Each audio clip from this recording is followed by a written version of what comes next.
Welcome back to Unplugged. Forgive us, we missed you guys last week. All-Star was All-Star.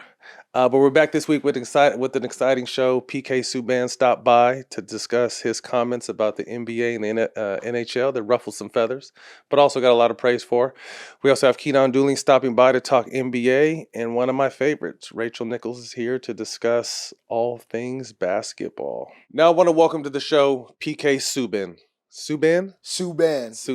Yeah. And I just you asked said right perfectly. for you. PK Subban, 13-year NHL vet. Was out here recently for the LA Strong charity game to support the firefighters. Mm-hmm. We appreciate that. How was that game? It was awesome. Best fraternity in sports, in my opinion, is hockey, because when we do those things, we come strong, and everybody showed out. We had people flying in from all over. I saw someone took you down, though. Oh, yeah. What happened? Well, you know hockey, man. Listen, when you put the gear on, you step on the ice, you got to be ready to go. So I didn't have my fighting strap on, and I didn't pack a big enough lunch. His kids, the best part about that whole thing was in the locker room after his kids came up to me and they're like, my dad beat you up. So that was pretty funny to see the kids enjoying it and celebrating it. But there were a couple fights, but everybody, good cause, love to come out and support LA and be there. Yeah. So if I got to take a beating for the team, I'll take one. Four Nations tournament, huge win for the NHL, and like most All-Star events, the NFL doesn't even do that. They do skills challenge now, and obviously we'll get to what the NBA's All-Star event is, but you guys transitioned into this Four Nation tournament and had a lot of success. Yeah, going into it, nobody really knew what to expect. It was something new. Obviously with just four nations, anything can happen, right? Let's say the final. It could have been Sweden and Finland in the final. What would that have done for our ratings? But the hockey was so great that even the games that, people weren't talking about were games that people ended up talking about. So I think that it was set up for success. And to me, where the league was going into that, we were prepared to take that step. And I don't think that we were before. I think we were getting there, and you could see it happening and evolving. I think players, we have all these different podcasts and shows, and players have different interests now. So I think people are starting to feel comfortable just being themselves and showing who they are. Mm-hmm. And for us, we know who we are as a sport, but we have to show the world that. Yep. And, ultimately it's great internally in your circle, in your world of sports, to understand it, but we need new fans. We need to bring people into our game. We need to share our game. That's the best part about playing the game and loving the game, is being able to share it with people and allow them to do it. And this with sports, look at the LA Strong. Because of hockey, we're able to support a great cause like that. So it is bigger than just what happens on the ice, and our players understand that. So going into Four Nations, whether it was ESPN and what we did with the NHL to make sure that everything was right on the broadcast, making sure we're getting eyes on the sport, exposure. What happened at Four Nations was on the backs of the players. And they stepped up in a way that I probably haven't seen. And, Team Canada, they did their thing. But you look at Team USA, Brady Tkachuk, Matthew Tkachuk, Team USA, all that they did that tournament to promote the game, forget everything else. Forget what was on the ice. The interviews, giving the time, not just being there and saying, yes, we got to play 60 minutes. No, giving us real answers, feeding into it, understanding the event and what we're trying to do.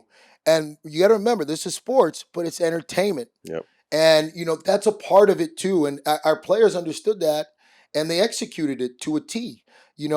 People talk about the fighting being staged. You can't stage a fight when you're getting punched in the face. So what, you need to see blood to understand that it's real? I'm telling you it's real. Mm-hmm. The players took it upon themselves to say, not only do we want to win, we're going to put on a show. And that was the de facto for us at Four Nations and why it was a home run. Yeah. So, hats off to everybody. They did a great job. There's no mystery. The NBA has been trying to find a solution for All-Star, which leads me to the next part. You spoke on it, and you spoke from a perspective of a lot of fans, just the frustration with the lack of effort. Let's take a look at what you said. And you see it. It's because it's not just based on the skill and talent. It's based on the pride, honor, playing for the guy next to you. I got a question for the NBA players. What the hell are you playing for? What are you playing for? It's not about the money. You make all the money. What, you're injured? Well, there's a difference between being hurt and injured. Are you hurt or are you injured? There's a difference. In hockey, we play hurt. We play injured. Obviously, I didn't get a chance to see the Four Nations tournament, but to me it made sense. And then to hear the post-cap and the recap of how well it went, I mean, there was a sense of pride there, it sounds like. And it turned out to be some great hockey. The NBA has been trying to juggle what to do with this game since Kobe left. Some may say a little bit before, but most of the time they were pretty competitive, at least in the fourth quarters. Kind of take us into just kind of your thinking. Obviously, again, hockey kind of had to try to find something new, and they found it. Maybe the NBA, is it a transition for the NBA to do US versus the world and really bring some competitive nature out?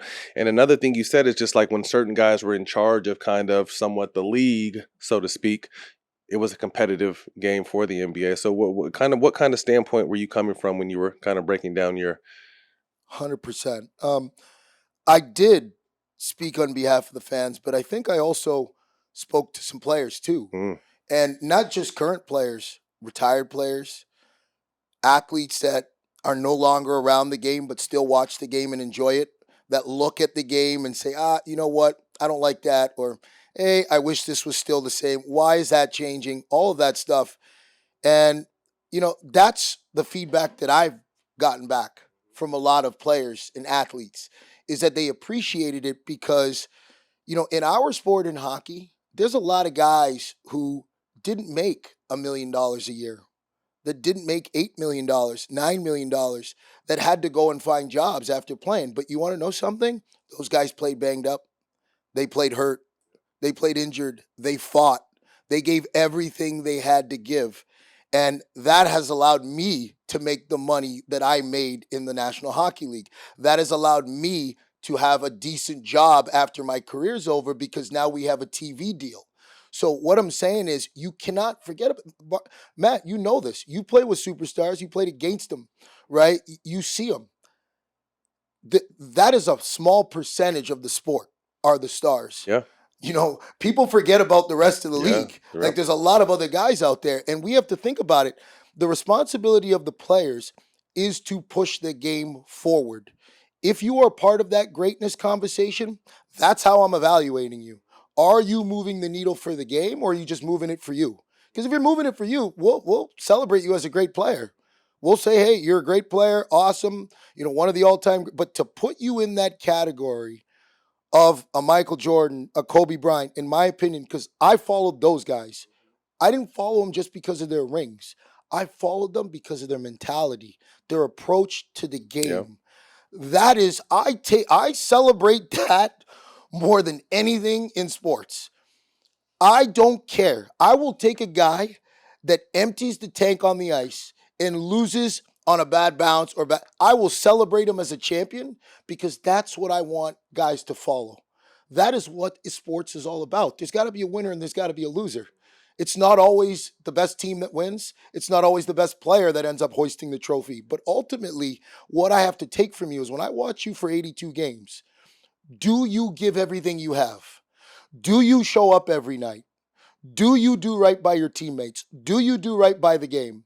Because ultimately, that is the best part of your legacy. That is what people will remember about you more than your championships and your rings. No, I agree. And right? I think that's been an issue with the league. What did we discuss? I mean, obviously, All-Star is a whole different thing. I think just the amount of money that's in the NBA now is incredible. And I'm happy for those guys to be able to make as much money as possible. But it has brought the load management, and whether that's team or guys sitting out, it's caused a lot of issues from a fan's perspective, I think, and just people who love the game. You know what I mean? Obviously, the NBA needed to do something to, and we talked about this before we got on camera, that David Stern's vision of being able to promote superstars within a team game. And I think that's what's grown the game and obviously made it international now. But at the same time, there's so much money injected into it and there's so much science behind the game that this rest stuff rubs a lot of people the wrong way, whether you played or not. You're getting paid a ton of money. It cost our family a ton of money to come see you, and we may only get to see you one time a year or one time our lives. And the one time we go, the best player isn't playing because of load management or just taking a night off. And I can see how fans can have an issue with that because, we came from an era, early 2000s, where it was a badge of honor to try to play 82 games and play through shit that you can. There's some shit you can't play through, and no one's asking you to play through that. But there is shit that you could probably get through. But each of those situations are, kind of each of their own. So I do agree a lot with what you said. And I think sometimes, I think you kind of got a mixed reaction from it. And, Yes. and you could tell me, because one thing I'll say is sometimes I feel like athletes don't like other athletes speaking about their sport. Yes. But if anyone can speak about a sport, it is another athlete, because you've made it to that kind of level in your respective sports. And then I think another time where NBA takes a lot of backlash is these guys are making so much motherfucking money. So there's a jealousy component and a hater component involved in it. But I think when it just comes down to actually competing, if you can play every single game, I think the NBA definitely lacks that right now. Yeah, and here's the thing. Those guys are on the biggest platform in sports. I mean, NFL's huge too, but they have the TV deals. What I'm saying is, it's not that they don't deserve the money. They do. The game has grown to that. That's the money you're making. But what I'm saying is, with sports, there are core elements to sports that to me need to be staples. Agreed. You need to show up for fucking work. Yeah. You have to be on the fucking floor. Mm-hmm. I don't care. Mm-hmm. Like, for me, the team will support you. The league will support you if you can't go. If you're hurt and you can't go, fine. But I'm watching Kobe walk off the court with his friggin' finger dislocated, popping it back in and going. His Achilles is torn and he's shooting free throws. These are the facts. This is not like I'm not making it up. It's right there for you to see. So do we want to celebrate that or not? Do we want to treat him differently because he speaks 5 different languages and he didn't grow up in the fucking hood? Like, no, the guy's a gamer. He's a gamer. Michael Jordan's a gamer. Those guys leave it all on the floor. They don't care. They break their nose. They don't care. They want to leave it. They want to kill. I want to see athletes that want to go out and win at all costs and will give everything. Those are the guys I would go to war with. So it's not about fighting. It's not about going out there and fighting. You got to fight for the opportunity. You have to fight for the next generation. You have to fight for yourself and your family. You have to fight for the league. Your job is to shine the league's shield. If you are a star player, that is your responsibility. Mm-hmm. Okay? You don't have to carry that around. David Stern, he had trust with Michael Jordan that he was going to do the right things. He had trust with so there's trust that has to be there. And the fans, through that trust, it goes back to the fans. Do the fans trust you? Do they trust that you're going to show up for them? Do they trust that they're paying the money and they're getting their money's worth? All those things matter. Yeah, a lot of things are falling on the LeBrons and the KDs and Stephs because they're at the end of their career and they're obviously the biggest stars in our game. But the game they came into was a different game. 100%. You know what I mean? And they've bought into that and led with that. So, my whole question is, it's not necessarily a question. Will it ever change because the precedent has been set? So with the 3 guys I mentioned moving on in the next, who knows a fucking Bron, but next 2 to 3 years, let's say they're all out of the NBA. This next run of great and incredibly skilled talent, will they change the tone or will they follow in what they kind of knew as youngsters? Like you said, I think it takes the leaders of the league to set the tone. Yeah. And is it too late for the KDs and the Stephs and the LeBrons to kind of be like, hey guys, we're going out there hard because they are at the age they are and the game is what it is? Do we need to allow them to kind of ride off in the sunset and really put the onus on this next generation of young players to really try to set the tone? Right. And I'm going to be clear on this.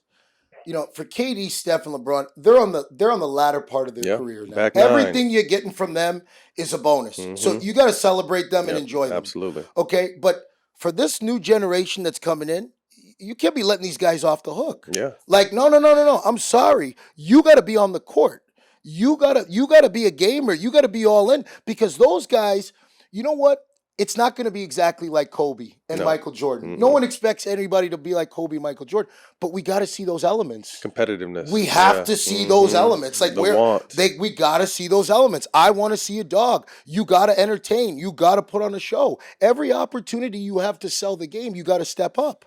And I wonder too, has the money tarnished, because the money is so astronomical now? Has it kind of tarnished? And it's even starting at a younger age now too with basketball. You know what I mean? The NIL situation, college. You know, there's kids. Cooper Flagg's projected to be number 1 pick. Talking about, I want to go back to college. I want to stay in college, and you know what I mean. So the money is so crazy now, and guys are understanding. Like I said, to me, it's always crazy because there's medicine now to supposedly understand load management and keeping guys healthy, but it seems like now guys are more hurt than ever. 100%. More hurt than ever. Big time. Well, once again, so let's go back to the playing part. You can't expect your body to respond in the war if you don't put it in the battle. So what I'm saying is, your off-season training, do you train for 82? You need to prepare your body for war. Are you prepared for war, or are you prepared to go out there and dance around the court and then you get bumped and now you get sore and now it's your hip? And no, the season is not about getting in shape and getting in playing shape. You need to be, if you are making 200, 150, 300 million, your only job is to make sure that your body is equipped to handle 82 games plus. It's not on the game that you're hurt. It's on you. Facts. It's not on the game. LeBron, let's talk about LeBron. He's been playing for freaking 40 years. The guy is on the court most of the time. Like, yes, he misses games, but he's 40 years old. He is available. What I'm saying is, whether you like him, don't like him, the guy takes care of his body. He takes care of himself. So what I'm saying is, for these other guys, if you're not on that level, you need to be all in. If you're out jumping around, you want to go on vacation and do all that stuff, we all do it. I did it. But you got to make sure that you're on the court. Because when you're doing all that stuff and you got the money and you're doing all the fans, you got to show up. You got to show up. So to me, I think that the culture of sports has changed. I think there's all these gimmicks in training, and that's why guys are getting hurt. Like, training is very, very simple. You got to know your craft, know your sport. You got to be strong. Most basketball guys, I'll tell you this, they don't want to lift. They want to go in the gym and shoot. You tell me if I'm wrong. Call me out if I'm wrong. But most guys, in my opinion, don't understand that they got to be strong. Just because you're playing basketball, it's a contact sport. You're still getting hit. You're still hitting the floor. You're still getting bumped. So your body has to be able to take that. You got to earn every inch. You're running, you're jumping, you're pounding. Are you preparing your body for that? And to me, I think that there's a lot of gimmicks across sports and training, not just in basketball, but how you train and prepare your body is also a part of why you get paid. Like, you can't give somebody $300 million that doesn't know how to take care of their body, because they're not going to be on the court. So once again, how do we value greatness? Greatness isn't just about winning championships. It's your approach to the game. You need to set example for your teammates. We have young draft picks coming in. Are you going to be a good mentor to them? Are you going to be a good example? Are they going to see you every day at the gym doing the things that are right? I don't know. All those things matter. And that's why we see organizations that never, ever come out of that spot, because they don't draft the right guys. One thing I will say that hurts the NBA a lot, and I think it's overlooked, and we've been saying it for a long time, the lack of veterans in the league. Period. Because older players, and you probably, I don't know what a locker room was like, but I remember I came in the league in 02, 03, and there were OGs, motherfuckers smoking cigarettes in the locker room, 38, 39, 40, whether they were on the court or not, they were just there, and they were instrumental in just our mentality, the way we carried ourselves, our work ethic, the way we dressed, the shit we did. And the game doesn't have that no more. The game is now so young, and everyone has to play, and if you can't, you know what I mean? So it's just like, I think the game sincerely misses vets. And why is that? Because when they came into the league, the game wasn't where it was. They needed to be all in. Facts. Because they're like, we got to make money. We got to grow the game. We have to do right by the sport. So now people are walking in, they're getting paid 30, 40, 50 million, if not 100 million before they hit the court. But for me, I'm sitting here saying, like, did you dream about playing in the NBA? Did you dream about competing in a championship? Did you dream about hoisting the Larry O'Brien trophy? Like, did you? Or was it just you wanted a sneaker deal? You wanted to be like the guy on TV? Like, all that stuff is great. Like Mark Messier, I always tell Messi this all the time. You see, he's 63 years old, But like, I don't remember Mess from playing. I remember him from the Lay's commercials. That's what I remember from him. I'm like, dude, I've seen you in more Lay's commercials than I've seen you with 2 hands up, and he scored so many goals. He's won 6 cups. That was my generation. But it's okay. I choose to watch The Last Dance. I chose to fight my way down to TD Garden for Kobe's last game, to meet him, to see him with ice bags on his knees and surrounded, and meet Vanessa and meet his kids and get his number and text with him during the Stanley Cup Finals and have that relationship. I was hungry for that. Not to say, Kobe, can I get you sneakers? No, I wanted what he could offer to me to make me a better player, a better athlete. And I think that that's what I'm talking about with all of this stuff is our athletes that are coming in. What is your mentality? Who are you following? What are you doing it for? And we got to ask those questions too, because I'm telling you, to invest in someone, no matter how talented they are, if they don't have those intangibles and you're trying to win a championship, it ain't going to work. So, we're trying to win a championship. You're trying to build the league. You're trying to grow the league. Those intangibles are important for me. I mean, I think we can talk about this all day, but before we get you out of here, we discussed off camera just the newer commissioner. Is he new? Gary Bettman? Yeah. No, Gary's been doing this over 30 years now. Forgive me. Yes, like I but said, I'm very not close. David Stern was that's what you're talking about. The point I Yep. was trying to get to was kind of being able to. You said what's helped the game. If you're an ultimate team type of guy, is hockey is an ultimate team type of sport. But what has held the game back is the same thing. And I told with David Stern's vision, his ability to promote stars within a team game, and you feel like Beckman is on the way to starting to do that more. Because one thing I heard when KG kind of responded to what you said, and what I kind of got from what he said is just like there's. A part of what he said was, you guys don't appeal to the majority of our culture at all. And you he's know right. what I mean?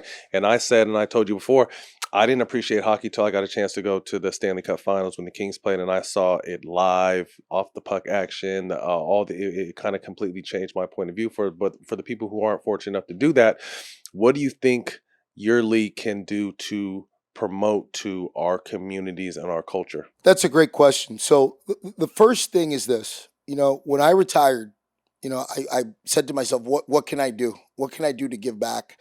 And really why I stepped on TV was to do that, was to be a part of helping the game grow to a certain extent. You're right. So part of the game not growing has been that team aspect of it, team first. And our core hockey fans, they're the most loyal fans, right? They're loyal to that. But to get new fans in, it's got to be personalized because these young kids coming up, they don't know about the 100-year history of the Montreal Canadiens. They understand Original Six, but they don't understand the Rangers and the Montreal that been around for 100 years. They're only going to see Artemi Panarin. They're going to see Connor McDavid. Those are the players that people are coming to watch now. So you got to sell it to them. How do we apply to different demographics? Well, it's this. You got to cross over. It's doing different things to bring people in. It starts with grassroots in the community. If you're in Chicago, are you just the Chicago Blackhawks or are you present in the community? And, I'm co-chair on the PIC. There's a lot of grassroots programs now that we do. I remember I was a part of a program in Toronto called Hockey Hyundai Helpers program, and we used to donate equipment and do all those things. The biggest divide is the money. It is the money. That is the biggest thing. It's not about our sport. It's not about it being racist. It's not about it being white. It ain't that. Like, I played in it, of course. You're going to face those things in every walk of life. So anybody thinking you're just going to see it in hockey is crazy. So for me, it's the money. That is the biggest variable. And, we're doing things. There's a lot of things in our sport now to create opportunities for kids to get equipment and play. And I'm an advocate for that. So, I started a program called Blue Line Buddies program to get underprivileged youth into our game. And we're going to continue to grow that to open up doors for scholarships, intern opportunities for kids that want to be in sport who can use hockey. And I've seen it grow. We talked about the first round this year, 32 picks. I'm pretty sure that out of the 32, 20 of them weren't white. They're from different backgrounds. So the game is already growing. I think the first thing is, do people know about our game? Hockey, what's that? Well, here it is. Tune in, watch a game. Here's what it is. Stephen A. said something to me when I was on First Take that really resonated. And he had said, I think that for the NHL, it's what do you guys do now after Four Nations? what do you guys What's do next? to keep it going? And he said, you could do a lot with the rivalries in every night, rivalry games in Original Six. But what the NBA does very, very good is when you turn on your TV, they're not just talking about the games. They're talking about what production thing LeBron's doing. They're talking about him in the Space Jam video. They're talking about this. They're talking about that. It's a lifestyle show. It's not a basketball show. So, in hockey, it's always about hockey and X's and O's. We don't talk about anything else. So part of what I do on the broadcast is to talk about other things. Because I'm going to tell you something. If you don't know anything about hockey, what the hell are you going to understand when I'm talking about a forecheck? No. I'm saying, listen. How can you connect? How right, can we connect? You got to connect with people. So it starts with this. What's your message? Your message has to be something that resonates with those people. So I know this. If a black person turns on the TV and sees me on ABC, they're going to say, shit, who the hell is this guy? And did he play hockey? Right? So what I'm saying, sometimes it's a visual thing. There's the symbolism part of it, and then there's the message. And I think that with those two things, we can show people, first of all, feel welcome to come into our sport, feel welcome to come to a game. The second part is, if you love sports and you're a true sports fan, this is something you're going to get into. And I think for a lot of people, they're scared of what they don't know. Like me and you, everybody would be frightened to step into something that they don't understand. So how do we make them understand it? The first thing is grassroots, getting kids involved, making the game more affordable for them. The second thing is symbolism. People got to see their people. People got to see things that they resonate. So having Snoop Dogg at the LA Strong game, Justin Bieber, having those people show up, just that alone moves the needle for us in a big, big way, right? And then it's the message. Right? It's you're welcome to come. We cut all this crap out. I don't want to hear nothing about players. Our players are the best. We have no issues with our players saying crap or anything like that. Like any of that stuff, it's very, very small. So we got a great group of players in our league that respect the game, that understand it. During the pandemic, when we had all that stuff with Black Lives Matter, our players, I could not have been more proud. For me, that was a big turning point for me. When Sidney Crosby reaches out to me and I reach out to them and I had an idea to start something. We never did it because we created the PIC and we did all this.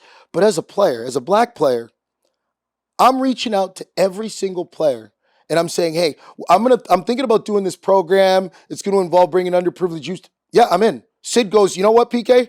I'm in, but I'd like you to even talk to the younger guys because when I move on, I want these guys to continue it. That's what he's telling me. So it's not about, he doesn't have to jump up in front of a microphone and put his hand up. No, he doesn't need to do that.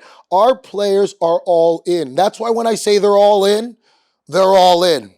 They know what's asked of them. They're sick and tired of people painting them with this brush that hockey's a racist game. It's not. They're great guys. They love the sport. They love everybody. The hockey locker room is one of the best. That's what I miss about the game. I miss being in the locker room. So I truly love the players in the game. I love all the guys that I played with and played against. And, I just want to make sure they get their due, that people know what they're all about. Then you can make your decision. But don't be scared of hockey. It's a great sport. When you go to a game, you'll be a fan forever. That I can guarantee. Black, white, brown, purple, from Timbuktu, from Toronto, from LA, you're going to love our game. No, it definitely changed my perspective. But PK, man, I appreciate your time. Thank and best you, of luck continuing to grow the game and doing your part to help that happen. Listen, you and KG, you guys got to get me back on here, man. Okay. I want to come on and talk some basketball. We got some. Where KG at? KG. Yeah. Big ticket, baby. Yeah. Talk to big ticket. He's right there in that camera. KG, man, you are the big ticket. You are the truth. Respect, love, and he was a dog. Yes. That is a guy that I loved to watch play. And my sister loved to watch you play too, man. Yeah. She was a big basketball fan. We'll connect the dots for you too. Please. No doubt. All right, man. You, bro. Thank you. Have a good one. What up? This is Matt Barnes, one half of All the Smoke, and I'm really excited to announce our new partnership with StockX for 2025. You already know how particular I am with my shoes. That's why I rock with StockX. They have access to all the early releases. Doesn't matter if you're hunting those rare Jordan 1s or trying to find the latest drops. StockX is your bridge to sneaker and streetwear culture. Plus, their market data lets you know exactly what everything is worth. You know I've been collecting all the Travis Scott Jordans, but now with StockX, there's price transparency. No more guessing what's fair. You see exactly what things are selling for. Hit StockX.com right now and level up your collection. StockX, now you know. This episode is brought to you by Boost Mobile. Boost Mobile is now a legit nationwide 5G network. I know we stay joking, But let me take a second to put on my serious voice, because this isn't a joking matter. Me personally, I would never joke about a 5G network that has invested billions in building 5G towers across the country. Me neither. Not even once. Me neither. Feel me? Boost Mobile is now a legit nationwide 5G network and also provides coverage across 99% of America. Seriously. Visit boostmobile.com or your nearest Boost Mobile store for more information. The Boost Mobile network, together with our roaming partners, covers 99% of the U.S. population. 5G speeds not available in all areas.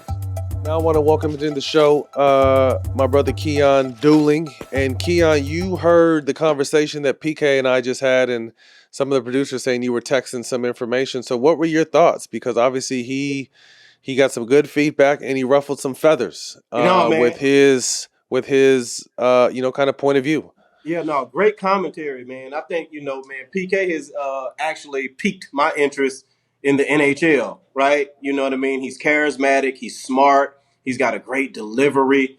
So I think he's great for that game, right? But I also believe, I think it was, the timing of, his commentary. You know what I mean? I feel like, us as hoopers, sometimes, we could feel a certain type way. So kind of listening, we can feel a certain type way right. about, you know what I mean? Especially leagues that, haven't ascended to the level that we have, on a television basis, on a fan base basis, on a ticket sales basis, on all the metrics that you can measure. Mm-hmm. Mm-hmm. So I understand it, man. And I think, he's a great voice, you know what I mean, for that particular industry. But we can't fade in hoops anymore, right? We can't, hard foul. Those are flagrant twos now. So there's certain things that the players don't have control of. And I think the narrative sometimes is that it's the players are not producing, performing, playing the way that the game used to be. But the elements and the rules have shifted. So they don't have a choice. They have to play within the concept of those rules, and they have to adapt and adjust to the game that they're in now. But I definitely, love PK, and I'm going to take more of an interest in hockey because of his commentary and his passion and his delivery. Katie, we discussed before we jumped on air with you was about, and it was interesting to me because I didn't really know this. My whole thing is I agreed with a lot of the stuff he was saying as far as being available to be on the court. I feel like the NBA has so much technology now and modern medicine is the leading all the analytic shit and all this and all that. Yeah. And I say all that to say guys are still hurt more and playing less. You know what I mean? And you brought up a point like, maybe it's more on the teams as far as wanting to not save these guys, but have them in peak performance when it comes to playoff times. And then my pushback to that was, these motherfuckers are still missing playoff games too. Yeah, so I want to talk about, we don't have to do too much of a deep dive because I think we both see both sides of this, of it. But let me know your thoughts on that. I think it's a catch-22. It's a double-edged sword, right? Because, I think there's a healthy responsibility that, is on the players and on the way that the rules are now, right? I just know that in our generation, we did push through. We did do Toradol shots. We did do cortisone shots. We did play through, being hurt, right? But sometimes guys were injured and had to play through. Grant Hill pushing through in the playoffs, against the Heat, which is something that, kind of halted his career where we could have had one of our transcending players at his best. But, because his toughness might have been questioned in that moment, his commitment might have been questioned in that moment, he played through that, and he suffered through that the rest of his career. Now, he was able to continue to play, but that wasn't the same. Hill. That was the feline man, Grant Hill drink Sprite type stuff. Mm-hmm. You know what I mean? And so I think it's a healthy balance that we have to find. And then I think the elephant in the room is that, the game has shifted. It's not just about, toughness, being courageous and things like that anymore, because now you have the gambling aspect. You know what I mean? You have all these different brands and all these different things outside of just playing the game that generate, money, and so sometimes, when a guy, doesn't want to push through or anything like that, it's not just on the team. Guys have to understand that they stand on the shoulders of the people who came before them, who put in work, who was making peanuts compared to what they made. And there's a healthy obligation, responsibility to the next generation to persevere, to push through. The reason we still talk about Willis Reed right now to this day, though he didn't play that entire game, is the fact that he showed up and he pushed through and he motivated and he inspired. And I think our players are losing a little bit of insight on that. But at the same time, I understand that there's a business model. You know what I mean? There's a business model that these guys have to maximize and make as much as they can because that, you have a short window to earn. I think one thing that Kevin Garnett is always saying is new lens. We got to look at it through a new lens. And I think for the most part, I do look at it through a lens. But again, PK brought up a point that I had talked to some of my homeboys about is just, and I asked you because you're closer removed to the game as far from a coaching standpoint. I'll be 8 years since I retired. But do these guys in the offseason, I'm not saying they do or don't, but do they prepare themselves for 82 plus? Are they pretty much preparing themselves for 100 games in the offseason? Because we used to kill ourselves in the summertime, kill ourselves in training camp, and take shoot-arounds with knee pads, two a day. Yeah. So my question is with the training camps not being what they are and they don't practice as much anymore. Like, are they preparing their body? And I don't want to call it war because there's a lot of shit going on in the world, but are they preparing themselves for the rigors of a full 95 game NBA season? If we're talking about playoffs and all that 95 plus game season. And I don't know if they are, because again, I'm not around the game no more, but I remember when we were coming up in the early 2000 our era, we prided ourselves on playing as many games as possible, as close to 82 as we can get. And then we knew we also had to go to the playoffs. Now I feel like now there's a ton of load management, and whether it's business, doc or medicine, and we're not seeing the guys in the regular season. And then when it comes to the playoffs, they'll get there, then they get hurt again because I don't feel like their body was ready for what this fucking game is, because this game is a monster. You're right, Matt. And I feel you on your points. But I would say this, like, because of the history, guys are eating better. Guys are getting more rest. There's different devices that they have on them to monitor their heart rates, their recovery. The guys are doing hyperbaric chambers. Guys are investing into trainers, physical, on the court, all that. So I think these young guys are prepared. Where I think there's a gap is in the mentality that they have compared to our generation. They don't have enough dogs around them. They don't have enough vets around them. Ooh, I said it earlier. Let them know how this shit is. Preserving the game, like making you dig deep. They are not willing to leave that court, you know what I'm saying, with it all on the line. They save a piece, you know what I'm saying, for themselves, in my opinion. So I think it's a catch-22 because I think they're more professional. I think they spend more time on their bodies, on their brands. They have more discipline. You know what I mean? They ain't as wild as our generation was. You know what I mean? In a lot of different ways. But I think, you know what I mean, it's not just a body thing. It's a mentality thing, dog. Man. It's the mind right. Bitch, get your mind right. And I just don't think there's enough people around the game anymore that indoctrinate them with the history of going through collective bargaining agreements, having vets, doing rookie responsibilities, having a vet to tell you, how to show up, how to be a professional, what you owe to the game. And then the next generation who's coming behind, because every generation behind us should benefit. And if these guys are going to continue to take games off, if guys aren't going to, continue to give it their all, which I think they do within the rules of the confine to a certain degree, but they don't look at it, the generation before, we don't look at it like that, because we would take cortisone shots. We would take Toradol shots. You know what I mean? We did whatever it took to play. We did whatever it took. We wanted to hoop. Play. Period. Straight up. Moving on. The Warriors, first 3-game winning streak since November, 5-1 with Jimmy Butler. Quality wins over Milwaukee, Houston, sack. Yeah. Butler's averaging 20 points, 6 rebounds, 6 assists. Are the Warriors a legitimate threat in the Western Conference, in your opinion? Well, you know what? I always think that there's a gray area, Matt, when you talk about pretenders or contenders. You know what I mean? And I think they're in the middle of that because they have a pedigree that they've been there before, so they're always dangerous. When you get an addition like Jimmy Butler and put him and pair him with Steph, those are two guys who've kind of been, transcending in their own unique way. Steph more so because like he's a transformational player. But Jimmy has always thrived as being that second guy, right? And now when he went to the Heat, he had an opportunity to be the number one guy. So he knows how that feels. So I think there's not too many better second options than Jimmy Butler. What he brings to the team, especially when he's bought in, he's committed, and he's 10 toes down.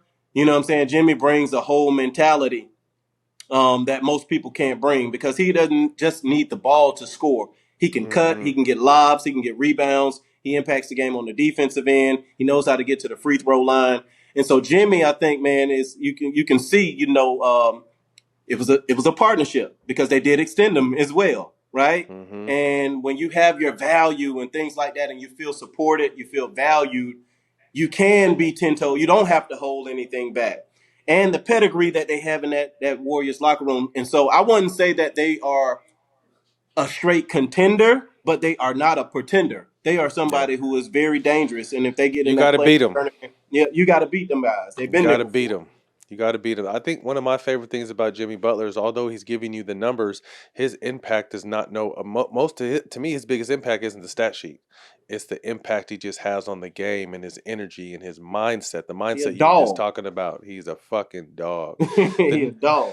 The Knicks are 0-7 against the top three teams in the league. OKC, Boston, and Cleveland coming off 2 double-digit losses to Boston and Cleveland. Are the Knicks a threat in the Eastern Conference? I think they are. I think they're third in the East right now. I think they're sitting at like 37 wins. I think they're a threat, right? And, the thing about Tibbs coach teams is that the starters play a lot of minutes.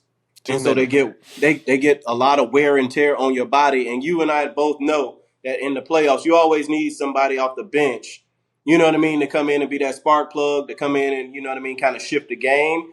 And I don't think like during the regular season, you might have to sacrifice some wins to get those guys experience so that they have their legs, so that they have, all their confidence for the playoffs. And so I won't say they're a pretender, but there's teams that they have more wins than that I would put ahead of them, like the Bucks. I think the Bucks got better, especially getting, Kevin Porter Jr. at the trade deadline. 26-6 against teams with losing records, 11-14 against teams with winning records.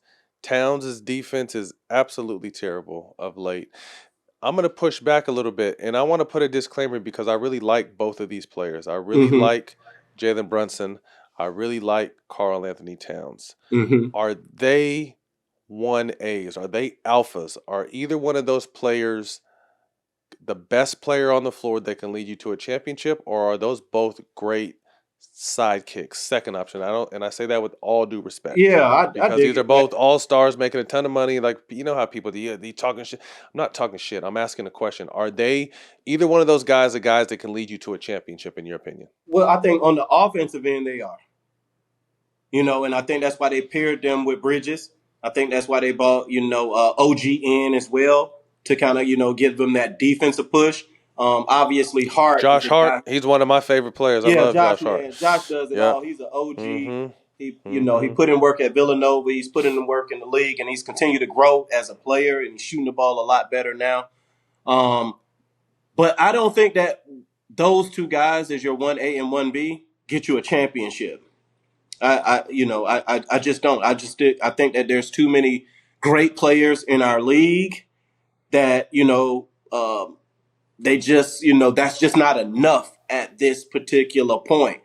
But what happens is if you give your guys on the bench an opportunity to come in and fill some gaps and things like that, you can have some role players that can come out and have big nights. Unfortunately, they don't give their guys on the bench enough minutes to bring a different element, to be a spark plug, to be a guy who could be a game changer. And I think that's going to hurt them in the long run. Not mad at that. Tank watch or suicide watch. Washington, New Orleans, Utah, Charlotte, Toronto, Philly, Brooklyn all want Cooper Flagg. Cooper Flagg is talking about he possibly might want to go back to college. this NIL life is good. I'm sure Duke life is good. You got the Boozer twins coming in next year. Maybe a chance to go back to back. Who knows? We remember Eli Manning pulled this when he was drafted by the Chargers and said he wouldn't play for the Chargers and ended up going to the Giants. And then Steve Francis pulled it, saying he wouldn't play for, was it Vancouver, right? Yep. Vancouver, and ended up going to Houston. And not by any means am I saying Cooper Flag is on this type of energy or on this type of time. I've seen nothing but, outstanding just an outstanding human when it comes to Cooper Flag.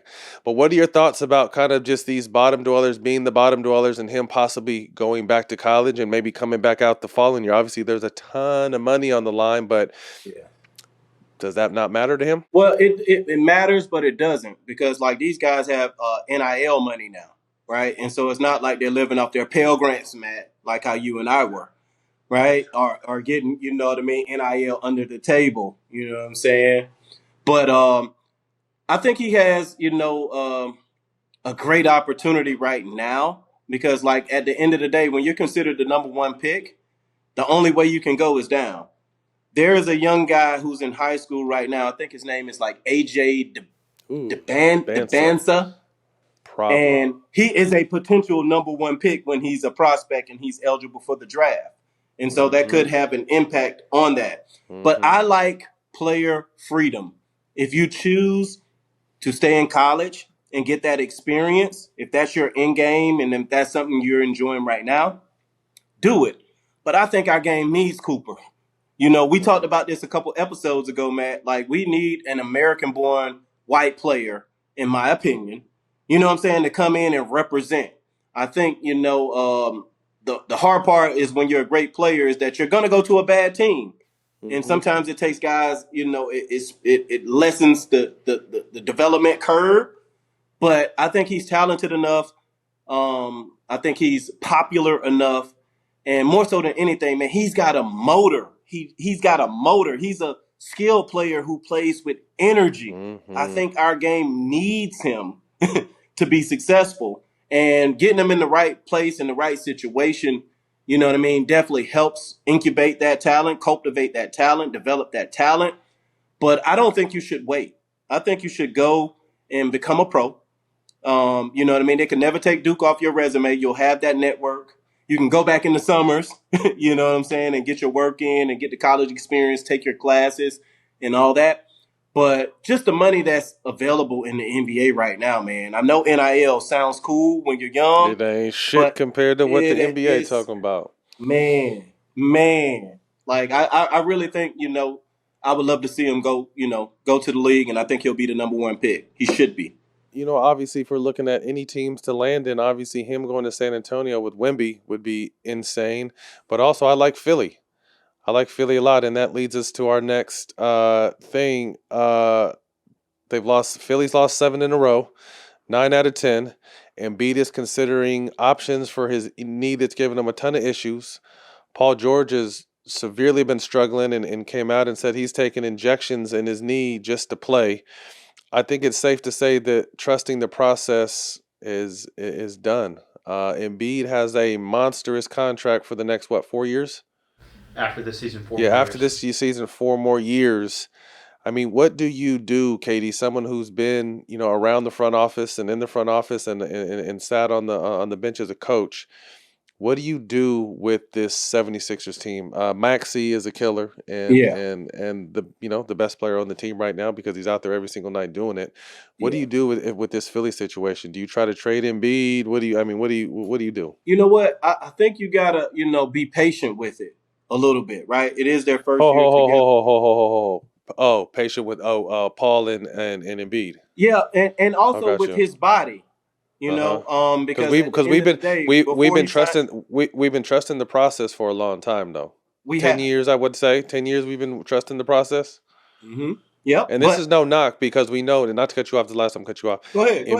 Healthy Embiid on the court is one of the best basketball players in the world. Paul George, healthy, is one of the best basketball players in the world. I feel you. You know what I mean? I definitely feel you. I feel your perspective on like trusting the process. Maybe it's time to, part ways and things like that. But what if you part ways with a generational player, right? And he gets healthy after taking some time off. You know what I mean? He may need some time off. They may have to capitulate, this season. They might have to lay it down and say, hey, you know what? We got you guys under contract. Let's give it next year. We kind of know what we're facing. Let's get our bodies right. I've seen guys come back from killer injuries. You know what I mean? I don't know if you played with Sean Livingston or not. Yeah. But Sean is a guy who, like his knee, like it was a rough looking injury when he had it. Now he wasn't, maybe as athletic as he was previously, but he came back and he had an incredible career and contributed to a team. I think they may need to, capitulate, try and see where they can position themselves to get another piece through the draft. I think they got to continue to let Maxey just develop and not put a cap on him. I think the same with Paul. You got to get him healthier as possible because you made the commitment. I mean, I saw the Lakers rescind the trade, you know what I mean, when they kind of did their physicals and things like that. So the Philadelphia doctors looked at his body and they signed up for it. And so it might be a little They might have to capitulate with him too. Would they capitulate with him and just pack them both in and give them this last 25 just to rest and have a very important strength training summer and body right summer and really see what they got next year? Yeah, I would think so. I would really think so. I don't even know if they're in the play-in. I think they're 12th right now. I could be wrong about that, but I think they're 12th right now as far as in the East. And I don't see them, climbing up that. Not with those guys' bodies not right. I just don't think they have the time, the chemistry, and the health, you know what I mean, to be able to, be a factor in the East. So I think they need to just kind of white flag it and surrender this year. KD, we appreciate your time, bro. We'll talk to you soon. Okay, champ. Always. This episode is brought to you by Captain Morgan, America's #1 spiced rum. This is the season where underdogs rise, brackets break, and every shot can turn players into legends. Some stories are written on the court with buzzer beaters and game-winning plays. But other stories are made off the court, when you and your crew follow the captain within and turn every party into legendary moments. So grab your crew, grab a captain and cola, and make it a story worth telling, because legends start when you follow the captain. Visit followthecaptain.com for more. Please drink responsibly. Captain Morgan Original Spiced Rum, 35% alcohol by volume. Captain Morgan Rum Company, New York, New York. You ever had one of those moments when you want to elevate your night? Maybe it's a dinner with friends or a celebration that calls for something extra. That's where Grand Marnier comes in. You probably heard of it, but have you tried the signature drink? The Grand Margarita. It's the twist of a classic margarita. It has the smooth richness of Grand Marnier's cognac. And combined with orange liqueur, a bit of citrus, and just the right amount of sweetness, with a taste like that, it's perfect for any occasion.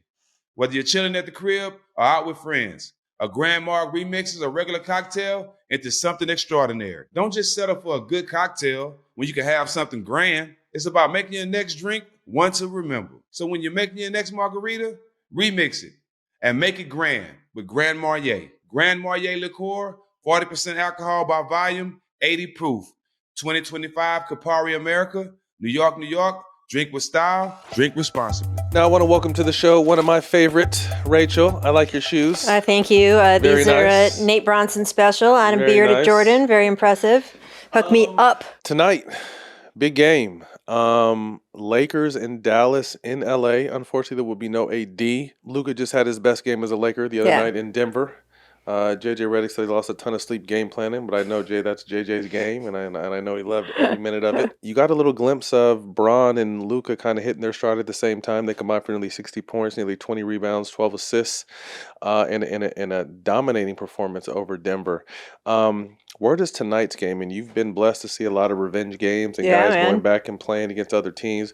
Where does this Luka versus Nico and the owners of the Dallas Mavericks stack up again for you? Well, Luka versus Nico is right because AD is not going to be playing, Right. and this is going to be in LA. Yes. So for a true like revenge game, you kind of got to go to the other place. So the one that I saw that was like lit in person that was the craziest was LeBron's first trip back to Cleveland. Right. I'm sure that was crazy. People were throwing batteries at us on the sideline. Really? Like, I was reporting, and like it was out of control, and like just the noise level was insane, and all of this stuff.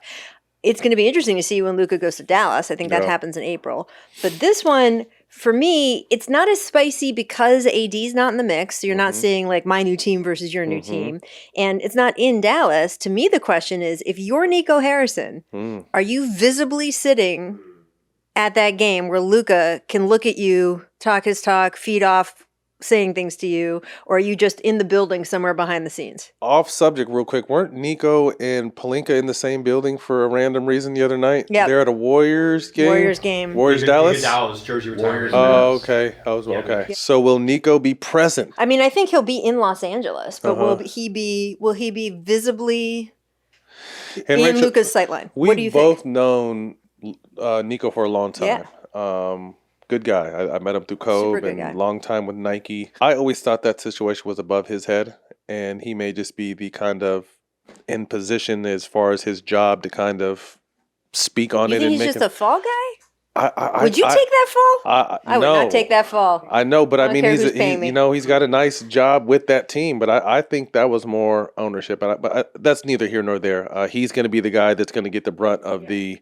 I'm not saying you're wrong. I'm just saying I wouldn't do it. Yeah. So this would be. I agree on all fronts. I think the Lakers have set themselves up post LeBron, obviously with Luka. Although you've seen the joke, right? The Lakers need to start planning for the end of Luka's career, how they're going to build around LeBron. That's cold. Because he'll just play forever. I mean, here's what I liked. I liked two things that JJ said, the quiet part out loud. First of all, he made a big deal about prepping for this game in Denver, right? Where normally it's like, we don't care, it's just a regular season game, it doesn't matter, whatever. JJ's like, no, this is a big deal. And he made a big deal afterward by saying, I hope that you guys in the locker room can build on this psychologically. I hope this shows you what a good team you are and how good you can be, and especially here, where they hadn't won in 3 years. And most coaches will be there like, it's not a measuring stick game, it's not a big deal, it's just, regular season, whatever. I love that he said that out loud. And I also love that he was like, yeah, Luka's playing on ball. Because that's been a thing, right? And he said, we're going to go through Luka more. I love that. But I also think, too, I mean, you can't rule them out of representing the Western Conference. No. I don't feel like you could rule them or Denver out. They've got experience. They got Hall of Famers. There's a lot of youth at the top of the Western Conference. And OKC, this could be their year to come out of the West. I still think it's Boston's championship to lose. But I don't think you can rule the Lakers out. I don't think you can rule Denver out. And you have to step on the Warriors like they're Freddie or Jason. Like, you have to really make sure they're dead, because with the injection of Jimmy, what he's been able to do is huge. But I say all that to say, the big deal is LeBron and Luka don't really play defense, but every team has a couple guys that don't play defense. Can they be a good defensive team? Can they be in the right position? Can they communicate? Can they play with energy and second and third effort? And I think that's what JJ is trying to instill, understand like, hey, the elephant in the room, we know Bron is 40. So we need him to do certain things. Luka's going to get better at effort, obviously being here with all the eyes on him. Can we be a solid defensive team, and can that be good enough to make a run for us? Well, how much is the size thing a factor for you? Because, it has seemed over the last couple of years that the West especially was trending big, right? And you had to be big to compete. Yeah.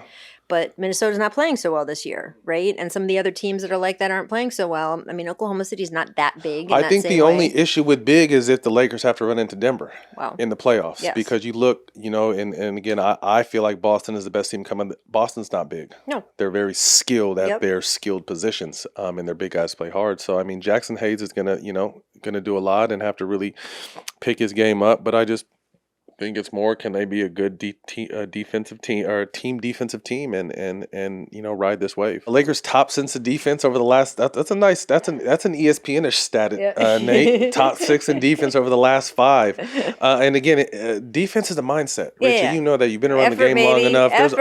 There's always guys on every team that are good that don't play defense. It's just a fact of effort and a mindset. So, I think I gave JJ huge praise at the beginning of the season, and they started off good, then they started off a little slow. I believe in JJ because I know he puts the work in. So, again, that's why, to me, you can't rule out the Lakers or Denver in this Western picture. Agree. Main takeaway from All-Star, I got a chance to sit down with PK Subban, who came off a huge segment that has really drawn a lot of attention and criticism and applause at the same time. Yeah, man. 4 Nations for NHL. The NHL figured out their All-Star format, and the 4 Nations thing was a success. The NBA is still trying to figure out what that is for them. What was your takeaway from this new format they used this past 2 weeks ago? I didn't like it going in. I didn't like it when it was happening. I didn't like it afterward. It's just dumb. I'm sorry. Like, there's no other way to say this. Okay. We're inventing like 6 ways to play a basketball game. You know how you play a basketball game? Two teams play against each other and see who's the best. That's what happens. That is a good basketball game. So if you're looking to fix the actual game itself, if you still want to have a game, I still say don't make it the last thing in the weekend so that guys are just trying to like get on a plane and get out 6 seconds after the game ends. Fill the arena with not corporate types. Have people who care in the stands who are going to yell and call people out if they miss a step on defense or something like that. Like fill it with, give it the tickets to charities and like fill it with kids. I mean, you get guys playing harder. Another way to go is we talk to people about maybe doing a one-on-one tournament. Instead though, have you been paying attention? The Unrivaled? So Unrivaled did their thing. And I think what scared people, and forgive me because I forgot the girl's name who beat Stewie. Nafisa Collier is the one who won. No. But who was the girl that beat Stewie 12-0? Oh, young player. Yes. Give me a second. Forgive me. Edwards, you did your thing. That's I like the one-on-one thing, but I think that right there with a younger player beating a legend in her game, I saw it, I loved it. You've talked to players along this. KG has been adamant about this. Yeah. You've talked to a handful of other guys that would love this. What has been their feedback? Not necessarily after, but just in general, that guys are. Some people say NBA players don't. I think it sounds like guys are welcoming that challenge. Yeah, I talked to a few guys. You can listen to what they told me. I don't know if you saw the Unrivaled League, the women. Yes. They got down with that one-on-one tournament. Yep. What do you think about doing one of those here at the All-Star game? I'm open to it. Yeah? Yeah, when there's smoke, there's fire, and that's that fire in one-on-one. We talked to James Harden. We talked to Kyrie Irving. We talked to Anthony Edwards, Giannis Antetokounmpo, Damian Lillard. These are guys who you'd want to see in this kind of tournament. Yep. Kyrie said something interesting to your point, though, about Stewie. He said we'd have to agree to talk about the tournament differently, the way it's broadcast, the way it's discussed.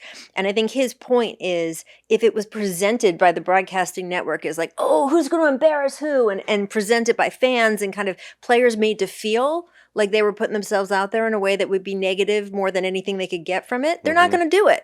He's like, we'd all have to kind of collectively agree to talk about it differently. It's just something fun of guys like, hey, you get beat one-on-one. That doesn't mean that you're a terrible basketball player.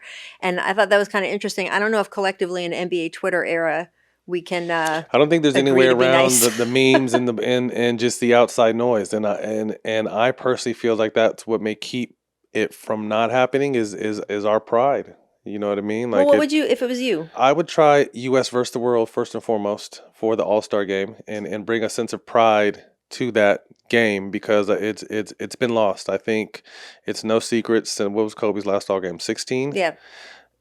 Guys just haven't played hard, and who to blame. I'm not here to find out who to blame. I want to help figure out what the fix is. Why USA versus the world? Because I just think it's some pride there. Okay. There'll be some pride there, I think. Fill out the rosters for me though. That's where it's going to be tough. I think it's going to be 10 and 10, 12 and 12. Some guys are going to get cut. Some guys that deserve to make a normal, they won't. That's where it gets sticky. So it's two things. Reason why I can sit here and tell you, just knowing the business of the NBA, why I don't think we will ever see USA versus the world. I think that the Eastern Conference team owners and the Western Conference team owners still want their equal number of spots. Okay. Because having an all-star is good for you, right? Is good for you and good for marketing. So they're not going to give that up as sort of the way things go down. And then also, at least right now, even though you would have a really good world team, it would be softer at the end of the roster, right? And then you'd have a bunch of Americans guys that should be there, who should be all-stars. I mean, who legit should be all-stars.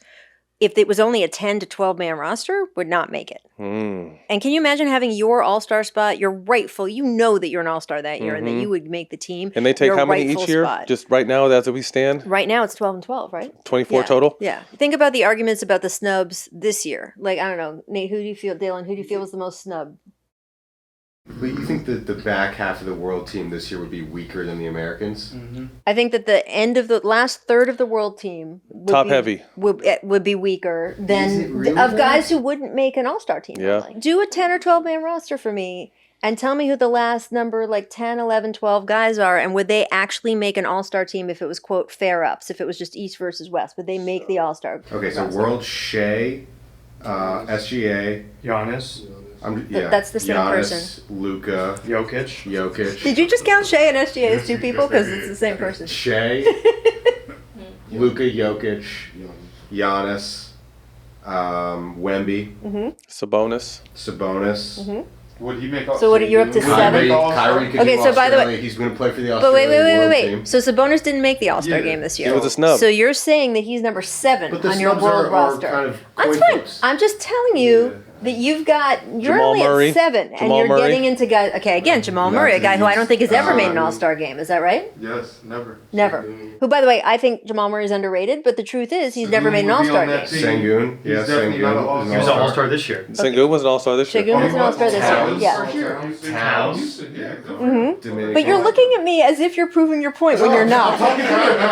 You're proving my point as you talk. As you talk and point at me, you're proving my point. That's 9. Bam's an American. It's 9. Paolo could go back to Italy. Again, so you're twisting and stretching to get yourself. These are guys who wouldn't normally. So from 7 on, you're talking about guys who did not make, except for Şengün, did not make the All-Star rosters this year. And then on the American side, give me the rosters of American players who made it this year. There's No, 12 but good ones. SGA, Giannis, Luka, Jokic, Murray, Wemby, Sabonis, Kyrie, Sengun, Towns, Embiid, Siakam. okay. So Embiid isn't Playing for playing. Australia. Kyrie's not playing for the.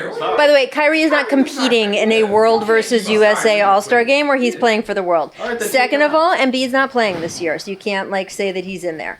You're talking about guys in the 10, 11, and 12 spot who are not typical, who in a regular All-Star format would not make the team, and then do the Americans for me, because that's as an important part of this equation as how Who soft misses would out. the end of the World team be. The really big part of this for me is making an All-Star game is a huge deal. I think that it is being able to say I was an all-star, man. I'm an X-time all-star. I think it's sort of the pinnacle of the NBA because it's such a star-driven league. That weekend, everyone participates versus the finals. It's just 2 teams, that sort of thing. And you are denying guys who legit should be all-stars. And I don't mean fringe guys. I mean anyone All-stars. number 13 through 24, you're saying wouldn't make the all-star game anymore? Come on. You can't do it. Be tough. Moving on, and I cannot confirm or deny this is He's the like- truth, Rachel, but you have your ear to the NBA streets. All right, tell me. LeBron James playing in the All-Star game was a fuck you to the NBA for having the young players involved in this little round robin tournament they did. Him not playing. I do know that I have been told by people that they did not expect him to play for days ahead of time, as opposed to, he woke up that morning. Okay. So if it was a fuck you, it was a fuck you. It was a drawn fuck you, drawn out. They knew it grown was man's coming. fuck you. It was I am not doing this type of thing. I don't Because know. he did There's no play. way He of played the knowing. first game out of the break, right? And he looked incredible. Yeah. They were the first game back. Right, Charlotte. Yeah, they played Wednesday. So yeah, But would we you- had some inside information and we can't divulge our sources. Yeah. And I hate when they used to do this on TV too. but I It used to don't piss disagree me with off. you. But some people said that some people that have some knowledge of the Yeah. game, and I don't know if it's true, that it was kind of like a fuck you to the NBA for the format and allowing these younger players that don't necessarily deserve the opportunity to be on the stage with the All-Stars. Bron said he wasn't doing it. Yeah, just wait till we get to the USA versus the world and you have that imbalance. So we really get the screw you. I mean, look, was it enough of a fuck you? It was worth breaking his streak? Because he had a pretty damn good streak going. What was it, 17 years In straight? a row or 18 something like years that as an straight? all-star starter? His first year he missed, then he played every year. And then he since played then. every year since then. Jesus Christ, amazing. So, right. So yeah. So you'd really have to be willing. But maybe at this point he's like, he's like Danny Murtaugh, man. Did you have any issues with kind of the way it went about? Just everyone else thought it was last minute. He didn't dress. He didn't do anything. I kind of feel like, man, he's deserved. If anyone can do that, it's him.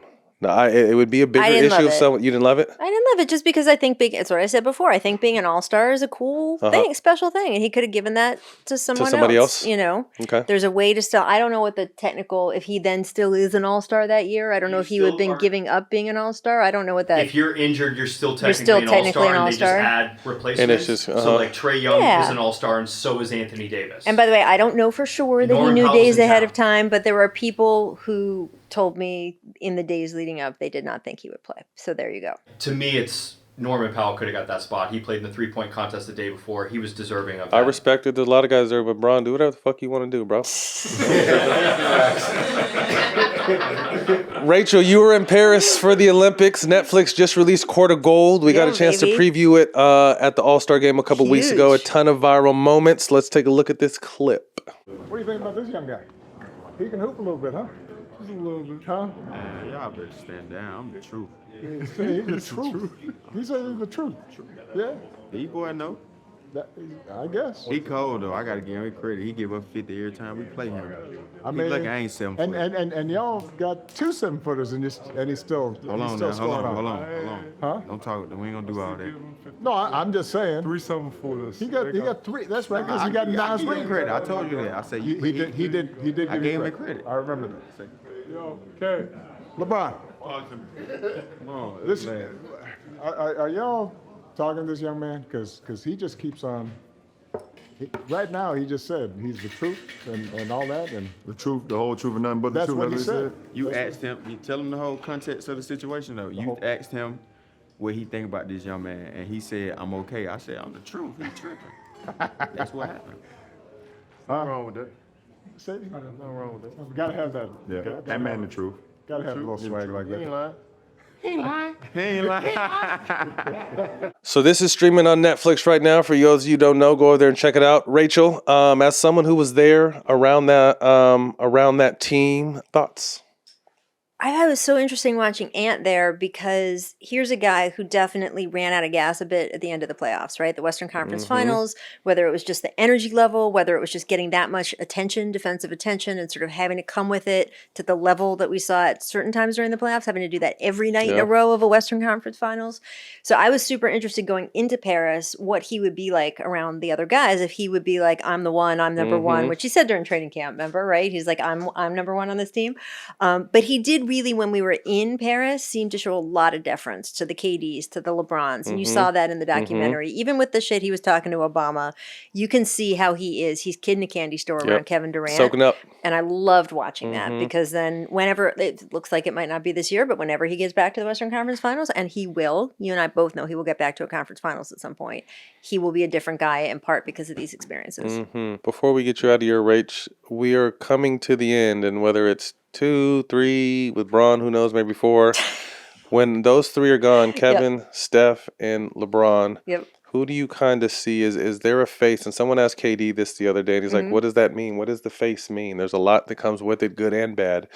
Will it be by committee? Is there one guy that stands out to you? Who do you think is going to carry that torch moving forward? And is it an American player? Yeah, I mean, look, I covered Michael Jordan both when he was playing and then leaving the league multiple times. I covered him in Chicago when he retired and who was the next Jordan, and then I covered him in DC when then it was who was the next Jordan. And it was, first of all, we had like 8 guys labeled the next Jordan, right? Remember the Harold Miner conversation? Harold Miner, Grant Hill, et cetera, et cetera. No one's ever the next Steph Curry, Kevin Durant, or LeBron James. It's usually there's a little void kind of right after guys like that retire where people are feeling around and then someone emerges. LeBron James emerged, right? He was drafted right when Michael finally quit. Like, I think to me, if I had to speculate now, I would say Victor Wembanyama, this injury notwithstanding, Anthony Edwards, guys like that are going to be the future face of the league. I am still on record that depending, look, obviously if there's some huge health thing, I can't predict that. But if he goes on to play a normal career, Victor Wembanyama to me is going to be a top 10 of all time player. I'm not mad at that. And so therefore, I think he is your next face of the league. It's just going to take a while. This episode is brought to you by Captain Morgan, America's #1 spiced rum. The legend starts when you follow the captain. Rich, you've been around the ring for a long time. Who is the best captain or leader that you've been able to witness in the NBA? different leaders in different ways, right? So I covered that Celtics team that our friends here pop on so often at All the Smoke, and I thought that, KG was his own kind of leader, right? Certainly. I loved the leadership you showed on the teams that I covered that you played on because you were always behind the scenes, like kind of making everyone else go. And then, of course, you played with Kobe, who was a different kind of leader as well. Very. I love Steph Curry as a leader, though. I think that he is a different and he gets kind of knocked leader for that, than we've though. seen. It's interesting you say that. But you've been behind the scenes and you see how he. I think what he does is the good. I think yes, it's different. I recognize that, and I think it's the good way. Yeah. What do you think? You've been on that team. I have, and I think obviously you think Draymond when you come because he's the more the vocal one, but Steph is more behind the scenes and leading by example and doing things. Who's your best leader? Leader I've seen. I love Chris Paul. Yeah. Because he's an old school leader, and it's funny because his leadership rubs some people the wrong way with that Lob City team. There was issues with Blake and DJ at times with kind of the way CP would portray his message, I guess. And to me, Chris is an old school leader. He's one of those 80s, 90s. He's not going to sugarcoat it. Nope. He's going to talk a lot of shit, but 97% of that shit is the right way. It's just I think sometimes his delivery, to answer your question, I think Chris was a great leader and led by example. Obviously always talked about it too, but just he was someone I would go to war with. What'd you think of the stunt in the All-Star Skills Contest? I knew that was a CP3 thinking. I tweeted it I put it on a comment and a bunch of people reposted, but that's definitely it's the most Chris thing ever, right? That's some definitely sneaky, too smart for his own good. Let's break the system and that was CP 1000%. And he got Wemby to catch heat with them, but that's CP. CP is just always thinking how to beat the game. How do you manipulate the game? How do you beat the game? And I think that's what makes him great too. So what do you think the conversation was between Victor and Chris afterward? Chris, what the fuck you talking about? I shouldn't have listened to you. I mean, that's a wrap. Rachel, thank you for your time. Looking forward to having you back. Unplug. You can catch us on All the Smoke Productions YouTube and the DraftKings Network. We'll see y'all next week.